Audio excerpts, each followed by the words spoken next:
అభ్యర్థుల ఎలిమినేషన్ ప్రక్రియ పూర్తయింది. మరి ఇంకా ఫైనల్ రిజల్ట్ ప్రకటించాల్సి ఉంది.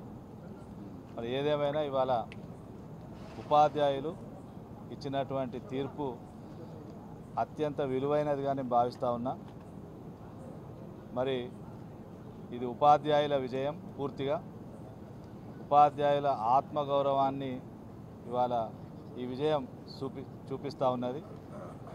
ఇవాళ ఎవరు ఎంతమంది కుట్రలు చేసినా, ఎంతమంది మరి రకరకాలుగా మరి వాళ్ళ ఉపాధ్యాయుల ఆత్మగౌరవాన్ని దెబ్బతీయాలనే ఆలోచనతోటి ప్రయత్నాలు చేసినప్పటికి కూడా అంతిమంగా ఇక్కడ ఉపాధ్యాయులు విజయం సాధించారు అని చెప్పి ఈ సందర్భంగా తెలియజేస్తూ, మరి శాసన మండలి సభ్యుడిగా రేపు భవిష్యత్తులో ఈ రాష్ట్రంలో మరి పాఠశాల విద్య నుంచి ఉన్నత విద్య దాకా సాంకేతిక విద్య మరి అన్ని రంగాల్లోనూ మరి ఈ రాష్ట్రం భారతదేశానికి ఆదర్శంగా ఉండే విధంగా మరి ఈ విద్యారంగాన్ని పటిష్టపరిచే విధంగా మరి అందరికీ విద్య అందుబాటులో ఉండే విధంగా మరి ప్రభుత్వానికి సరైన సూచనలు ఇస్తూ అవసరమైతే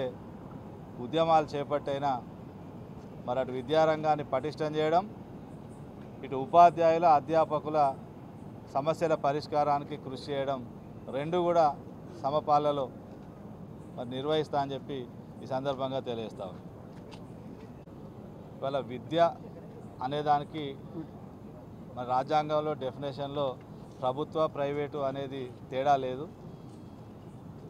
కాబట్టి ఇవాళ విద్యారంగం మొత్తం డెవలప్ కావాలంటే మరి ఇవాళ అన్ని ఈ మేనేజ్మెంట్లో ఉన్నటువంటి విద్యార్థులు కూడా విద్యను సరైన రీతిలో అభ్యసించాలి. అదేవిధంగా ఎవరు కూడా ఇబ్బంది పడవద్దు, ఇటు యాజమాన్యాలు ఇబ్బంది పడవద్దు, ఉపాధ్యాయులు ఇబ్బంది పడవద్దు. అదేవిధంగా ప్రభుత్వ విద్య కూడా అందరికీ అందుబాటులో ఉండాలి.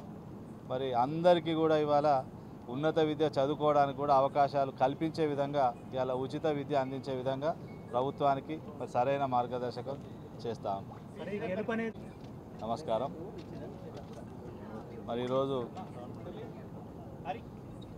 జరిగినటువంటి ఎమ్మెల్సీ ఎన్నికలు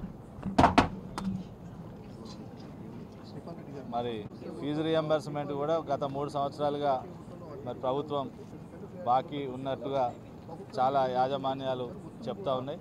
తప్పనిసరిగా మరి ముఖ్యమంత్రి గారికి ఈ విషయాన్ని తెలియజేయడం, మరి ఎందుకంటే దాంతోటే మరి కళాశాలకు మరి వాళ్ళ వేతనాలైనా ఇతర సౌకర్యాలైనా మరి పెంచుకోవాలంటే ఫీజు రియంబర్స్మెంట్ అనేది వెంటనే జరిగితే అది అందరికి కూడా లాభం. కాబట్టి ఆ విషయాన్ని ప్రభుత్వం దృష్టికి తీసుకుపోయి ఆ సమస్య పరిష్కరించే విధంగా నేను ప్రయత్నం చేస్తాను.